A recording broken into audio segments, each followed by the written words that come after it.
member from Thornhill. Thank you very much, Madam Speaker, and I'm very pleased to rise for the second time to speak in support of this bill. It's now called Bill 26, and it deals with victims of domestic and sexual violence being able to get time off, paid leave, 10 days paid leave, if they've been the victim, and also a reasonable amount of accommodation if they need to take more leave than that, if they themselves are a victim or if they're the parent of a victim of domestic or sexual violence. Unfortunately, there are quite a few bills that were the victims themselves of the government proroguing that we have to renew the debate here in the House. So, of course, we all feel bad for all the victims of every type of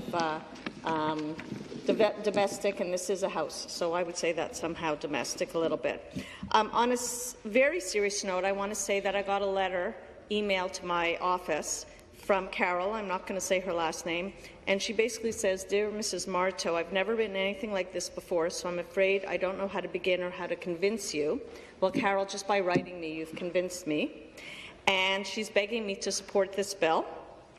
The bill is put forward by the member from London West, and the bill that would guarantee survivors of sexual abuse and domestic violence 10 paid days off work in Ontario. I am a survivor, and the time off work to cope and get myself together after my rape would have been instrumental, invaluable, and made all the difference in my life. As it were, I did not have the luxury of taking time off work, and I did not get the support I desperately needed, as I simply could not afford to take time off. Please give this bill your full support, and I'm not saying that she wrote it just to me. I believe she's writing it to everybody here, and I'm sure everybody's office has got as well. Those 10 days could have made all the difference in someone's life. I know I needed it. So, Carol, we're all here for you, and we're all listening. I also want to mention Julie S. Lalonde, who I mentioned last time. I follow her on Twitter, and here's somebody who's strong. You can see, by the articles she writes, she's very strong, she's very smart, she's very savvy, media savvy, and streetwise savvy, I would say, too. And basically, her story was published in Maclean's last year. She was the victim of domestic violence and sexual violence, and what the happiest day I would say so far in her life might have been when she got a message that the person who was stalking her and abusing her was no longer with us here on the earth. I'm not sure what happened to him. She hasn't told me. But basically, part of the problem is, and that sort of concerns me with this legislation, is that a lot of times victims are also trying to protect their families, their friends, their neighbours, and the people they work with.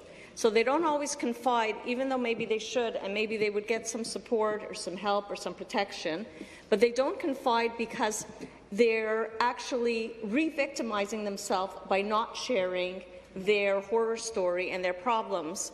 And I wish that there was a way that we could promote that people should see the signs at work, at home, with their neighbours, and offer help and offer support. And I know people have told me that they've offered help and support and been rebuffed and been told, no, there's nothing wrong, only to find out afterwards there were. So, obviously, as the member from Algoma, Manitoulin, just said before, that victims' problems affect those who surround them. Well, exactly. That's part of the whole issue here. And I would really appeal for people who are the victims of any kind of violence, of any kind, sexual not, domestic or not, to really confide in your members of the legislature, confide in your doctors, confide in your neighbours, your families, your friends, and your co-workers. We're all here to help you. Thank you very much, Madam Speaker. Thank you.